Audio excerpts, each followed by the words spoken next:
സന്ധ്യ number 25 വീട്ടിലേക്ക് കയറണ്ട കേട്ടോ. അഥവാ കയറിയിട്ടുണ്ടെങ്കിൽ തന്നെ അവിടുന്ന് പെട്ടെന്ന് ഇറങ്ങണേ. അവിടെ ഒരു ക്രിമിനലാണ് ഉള്ളത്. ആ അത്ര ശരിയല്ല.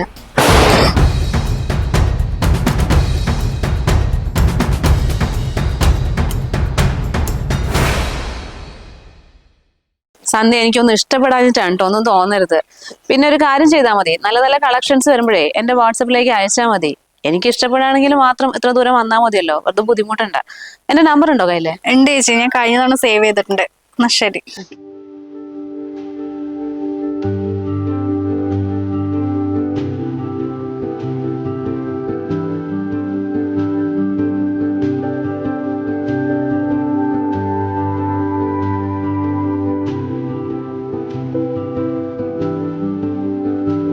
ആരാ? ആ ചേട്ടാ, ഞാൻ കുറച്ച് നൈറ്റിയും ചുരിദാറും വെക്കാൻ വേണ്ടി വന്നതാ. ഇവിടെ ലേഡീസ് ആരെങ്കിലും ഉണ്ടോ? ആ നൈറ്റി ഉണ്ടല്ലേ. താൻ ഒരു കാര്യം ചെയ്യൂ, അമ്മ ആ റൂമിനകത്തുണ്ട്. നമുക്ക് നടക്കാൻ കുറച്ച് ബുദ്ധിമുട്ടുണ്ട്. താൻ അങ്ങോട്ട് ചെന്ന് കാണിക്കുകയാണെങ്കിലേ അമ്മ എന്നാലും 2-3 എടുക്കും.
ഇനിയിപ്പോ അമ്മ മേലെ എന്താണോ പറഞ്ഞ്?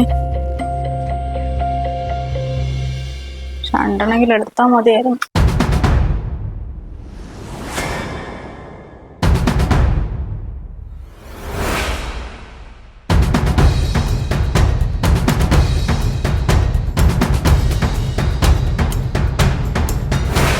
ഇതാരാ അത്? ഇതിനു മുമ്പ് എവിടെയൊന്നും കണ്ടിട്ടില്ലല്ലോ. സുജയ്, വീട്ടിലെ പരിപാടി അടുത്ത ആഴ്ച കേട്ടോ, മറക്കല്ലേ, മറക്കാണ്ട് വരണേ. ആ ഇല്ല. അല്ല പ്രസിഡന്റ്, അതാരാ? ഇതിനു മുമ്പ് ഇവിടെ ഒന്നും കണ്ടിട്ടില്ലല്ലോ. പുതിയ താമസക്കാരാണോ? പുതിയ താമസക്കാരോ? നിങ്ങളിവിടെ 2-3 മാസമല്ലേ വന്നിട്ട്. അവൻ 5-6 മാസം ജയിലിലായിരുന്നു, ഇപ്പൊ ഇറങ്ങിയിട്ടുള്ളൂ. അതാ കാണാണ്ടിരുന്നത്. ജയിലിലോ? എന്താ കാര്യം? അവന്റെ കൂടെ ഓഫീസിൽ വർക്ക് ചെയ്യുന്ന ഒരു പെൺകുട്ടിയുണ്ട്. അവളെ പീഡിപ്പിക്കാൻ ശ്രമിച്ചതാ. അങ്ങനെ കോടതി കുറെ കാലം പണിഷ്മെന്റ് കൊടുത്ത് അകത്തായതാ.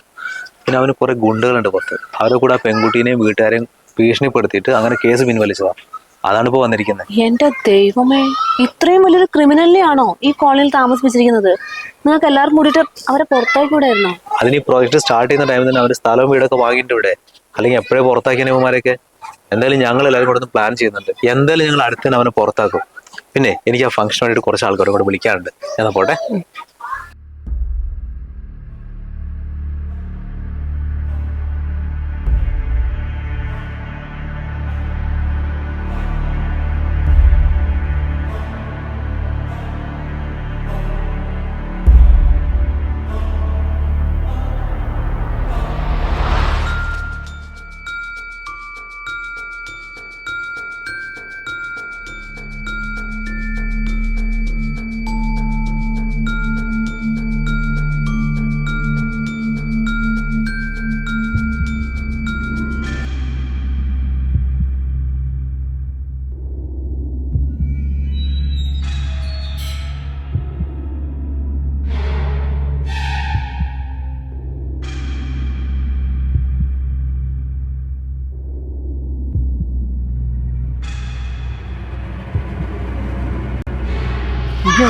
സന്ധ്യനെ എങ്ങാനും അങ്ങോട്ട് കേറിയിട്ടുണ്ടാവോ?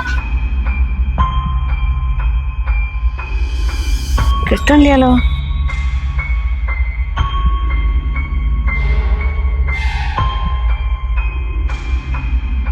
എന്തായാലും ഒരു വോയിസ് മെസ്സേജ് ഇടാം. ആ സന്ധ്യ നമ്പർ 25 വീട്ടിലേക്ക് കയറണ്ട കേട്ടോ. അഥവാ കയറിയിട്ടുണ്ടെങ്കിൽ തന്നെ അവിടുന്ന് പെട്ടെന്ന് ഇറങ്ങണേ. അവിടെ ഒരു ക്രിമിനലാണ് ഉള്ളത്. ആ അത്ര ശരിയല്ല. പോയാൽ മതിയായിരുന്നു അവളുടെ വീട്ടിലേക്ക് നേരം. ഈ അമ്മനെ ഇവിടെ ഒന്നും കാണുന്നില്ലല്ലോ.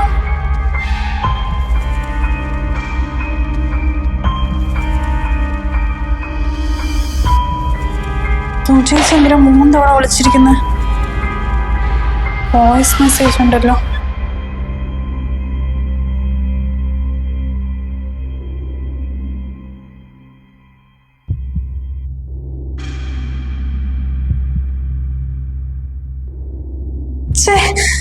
സ്വിച്ച് ഓഫ് ആയല്ലോ.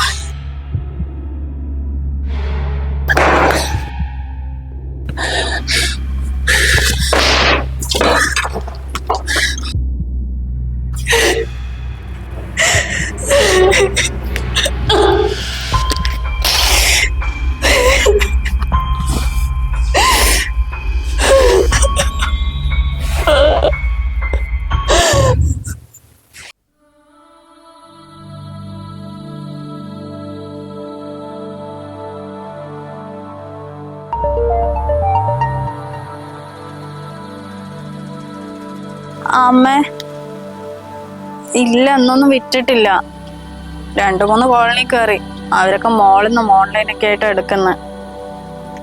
അത് സാരമില്ല, 2-3 വിറ്റ് അതെങ്കിലും ആയില്ലേ. ഞാൻ കഴിച്ചതാ. അമ്മ കഴിച്ചോ? പിന്നെ സമയത്തിന് മരുന്ന് കഴിക്കണേ, മറക്കണ്ട. പിന്നെ അമ്മേ, എൻ്റെ ഫോണിൽ ചാർജ് കുറവാ. ഇനി വിളിക്കുമ്പോൾ സ്വിച്ച് ഓഫ് ആണെങ്കിലേ പേടിക്കണ്ട കേട്ടോ. ഞാൻ വേഗം എത്തിക്കോളാം. ശരി.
ഒന്ന് ഇങ്ങോട്ട് വരൂടാ. വരുന്നു.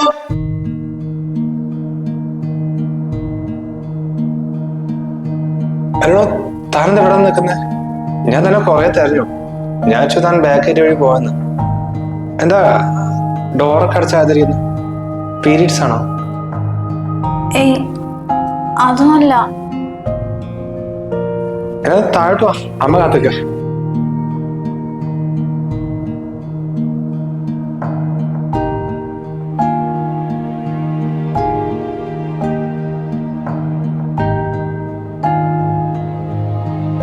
നല്ല ആളാ. ഉച്ചക്കത്തെ മരുന്ന് കഴിച്ചില്ല അല്ലേ? എന്താ മതി, എപ്പോഴും പറയണോ?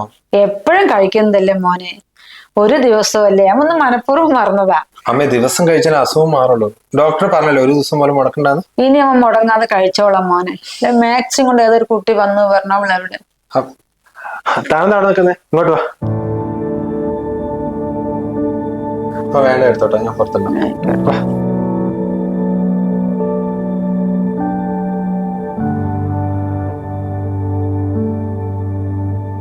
മോള് മേലെ കയറി പോയി എന്ന് പറഞ്ഞു. എന്നെ തെരഞ്ഞു പോയതാണോ മോളെ? ഏട്ടൻ പറഞ്ഞു അമ്മ റൂമിൽ കിടക്കുന്നുണ്ടെന്ന്. ഞാൻ താഴെയൊക്കെ വന്ന് നോക്കിയപ്പോ കണ്ടില്ല. പിന്നെ വിചാരിച്ചു മേലത്തെ റൂമിലായിരിക്കുന്നു. അങ്ങനെ കയറിപ്പോയതാ. മോളെ, ഞാൻ വാഷ്റൂമിൽ പോയതായിരുന്നു. പെട്ടെന്ന് തല കറങ്ങി. ഞാൻ അവനെ വിളിക്കാഞ്ഞിട്ടാ. വിളിച്ചു പറഞ്ഞ കറക്റ്റ് സമയത്തിന് മരുന്ന് കഴിക്കാണ്ടാണ് പറഞ്ഞിട്ട് വഴക്ക് പറയും.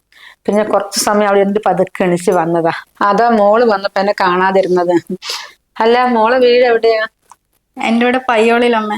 പയ്യോളിൽ നമ്മൾ ഇത്രയും ദൂരം വന്നത്? മോളെ വീട്ടിലാരൊക്കെ ഉണ്ട്? വീട്ടിലെ അമ്മയും ഞാനും മാത്രമേ ഉള്ളൂ. അമ്മയ്ക്ക് പ്രഷറിന്റെയും ഷുഗറിന്റെയും ഒക്കെ അസുഖമുള്ളതുകൊണ്ടേ ഇടയ്ക്കിടയ്ക്ക് ഇതുപോലെ തലകറങ്ങി വീഴും. ആദ്യമൊക്കെ അമ്മയാ ഡ്രസ്സ് കൊണ്ടുപോയിരുന്നത്. ഇപ്പൊ തീരെ പറ്റുന്നില്ല. അതുകൊണ്ടാ ഞാൻ ഇറങ്ങിയത്. അപ്പൊ മോളെ പഠിത്തം വെക്കോ? പഠിപ്പ് എന്തായാലും നിർത്താൻ പറ്റില്ലല്ലോ അമ്മേ. എന്തിനെങ്കിലും അവസാനം അതേ കൂടെ ഉണ്ടാവുള്ളൂ. ഇപ്പൊ ഞാൻ ഡിസ്റ്റൻസ് ആയിട്ട് ഡിഗ്രി ചെയ്തുകൊണ്ടിരിക്കുന്നുണ്ട്. അതാണെങ്കിൽ എക്സാമിന് മാത്രം പോയാൽ മതിയല്ലോ. അതെന്തായാലും നന്നായി മോളെ. ഇന്ന് കച്ചവടമൊക്കെ നടന്നോ? ഇല്ലമ്മേ, രാവിലെ ഇറങ്ങിയതാ. ഇത്ര നേരമായിട്ട് ഒന്നും വിറ്റിട്ടില്ല. സാരമില്ല, ചില ദിവസങ്ങളിൽ അങ്ങനെ തന്നെയാ. കാലില് കുഴമ്പിടുന്ന കാരണം എല്ലാം മാക്സിലും എണ്ണയായിട്ട് ഒന്നും പുറത്തിടാൻ പറ്റുന്നില്ല. ഇതിൽ എത്ര മാക്സി ഉണ്ട് മോളെ? ഇതിൽ 8 ഉണ്ടമ്മേ, ബാക്കി ചുരിദാറാ. മോളൊരു കാര്യം ചെയ്, 8 മാക്സി ആ ടേബിളിൽ വെച്ചോട്ടെ, പൈസ അവൻ തരും. അയ്യോമ്മേ, എന്റെ ഒന്ന് വിറ്റുപോയില്ല പറഞ്ഞിട്ട് എടുക്കാൻ നിൽക്കണ്ട കേട്ടോ. അമ്മയ്ക്ക് ആവശ്യമുള്ളത് എടുത്താൽ മതി. അയ്യോ അതൊന്നും അല്ല മോളെ, എനിക്ക് അത്യാവശ്യം ആയതുകൊണ്ടാ. പിന്നെ മോളുടെ വീട്ടിന്റെ അടുത്ത് ഏതെങ്കിലും കല്യാണപ്രായമായ പെൺകുട്ടികളുണ്ടെങ്കിൽ ഒന്ന് പറയാം മോളെ, ഇനി വരുമ്പോ എന്റെ മോനെ വേണ്ടിയിട്ടാ. പാവം ഒറ്റയ്ക്ക് എത്രയുണ്ട് കഷ്ടപ്പെടുന്നു എനിക്ക് വേണ്ടിയിട്ട്. ഇത്രയും വലിയ കോളനിയിലൊക്കെ താമസിക്കാന്ന് പറയുമ്പോ നല്ല ജോലിയും കാര്യങ്ങളൊക്കെ ഉണ്ടാവില്ലേ? പിന്നെന്തമ്മേ ഇത്രയും കാലമായിട്ട് ഏട്ടൻ കല്യാണം കഴിക്കാതിരുന്ന? നമ്മുടെ നാട്ടുകാരന്റെ കാര്യല്ലേ മോളെ. മോന്റെ ഒപ്പം വർക്ക് ചെയ്യുന്ന ഒരു പെൺകുട്ടി അവന്റെ എംഡിന്റെ ക്യാമ്പിൽ വെച്ചിട്ട് അയാളെന്തോ ഉപദ്രവിക്കാൻ പോയി. അത് മോൻ കണ്ടു. അവൻ ഇങ്ങനെയുള്ള കാര്യങ്ങളൊന്നും കണ്ടു നിൽക്കാൻ പറ്റില്ല. എല്ലാവരുടെ മുൻപിൽ വെച്ച് അവനടുത്ത്. പിന്നെ അവര് വലിയ ആൾക്കാരല്ലേ മോളെ. ഇപ്പൊ അവരുടെ പിടിപാടും കാര്യങ്ങളൊക്കെ വെച്ചിട്ട് എന്റെ മോൻ ആ കുട്ടിനെ പീഡിപ്പിക്കാൻ ശ്രമിച്ചെന്ന് വെച്ച് കള്ളക്കേസിൽ കുടുക്കി. പെൺകുട്ടിന്റെ വീട്ടുകാരെയും പെൺകുട്ടിനെയൊക്കെ ഭീഷണിപ്പെടുത്തി കോടതിയിൽ മൊഴി മാറ്റി പറയിപ്പിച്ചു. അവൻ ഒന്നും ചെയ്യാത്ത കുറ്റത്ത് എന്റെ മോൻ ചെയ്യില്ല.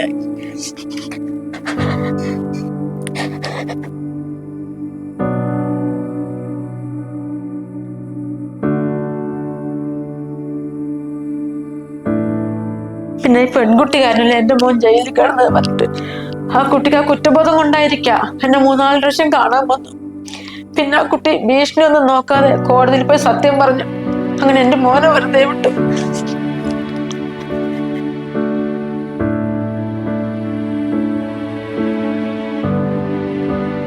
പിന്നെ ഇവിടുത്തെ ആൾക്കാർ അവനെ കുറിച്ച് ഉള്ളതും ഇല്ലാത്തതൊക്കെ ആയിട്ട് എന്തൊക്കെയോ പറഞ്ഞു നടക്കുന്നുണ്ട്. അതുകൊണ്ട് വരുന്ന കല്യാണങ്ങൾ മുഴുവനും മുടങ്ങിപ്പോവുക. ആ മോളൊന്നും വിചാരിക്കരുത് കേട്ടോ. ഒരാള് സംസാരം കിട്ടി കുറെ ആയി.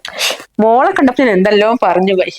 ആരും ഇവിടെ ഇപ്പൊ എന്നെ കാണാൻ വരുന്നില്ലേ? അല്ലെങ്കിൽ അവരൊക്കെ വരികയായിരുന്നു. അപ്പൊ അവരോട് കുറെ സംസാരിക്കുമ്പോ വിഷമമൊക്കെ മാറും. സമയം ഒരുപാടായില്ലേ? വീട്ടിൽ അമ്മ കാത്തിരിക്കില്ലേ? മോളൊരു കാര്യം ചെയ്യും, മാക്സ് വെച്ചിട്ട് പൈസ എന്നെ കൊണ്ട് വാങ്ങിച്ചിട്ട് വയ്ക്കാം.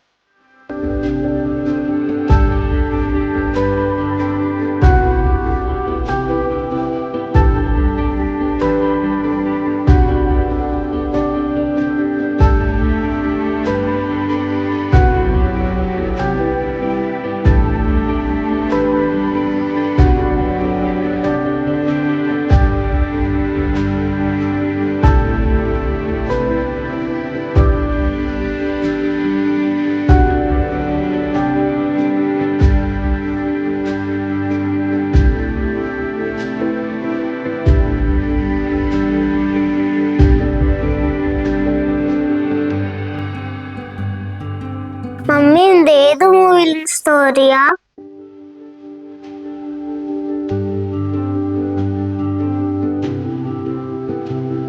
അതൊക്കെ മമ്മി പറഞ്ഞുതരാം കേട്ടോ. അത് ശരി, അമ്മയും മോനോട് കഥ പറയാതിരിക്കാം. നമുക്ക് പോണ്ടേ?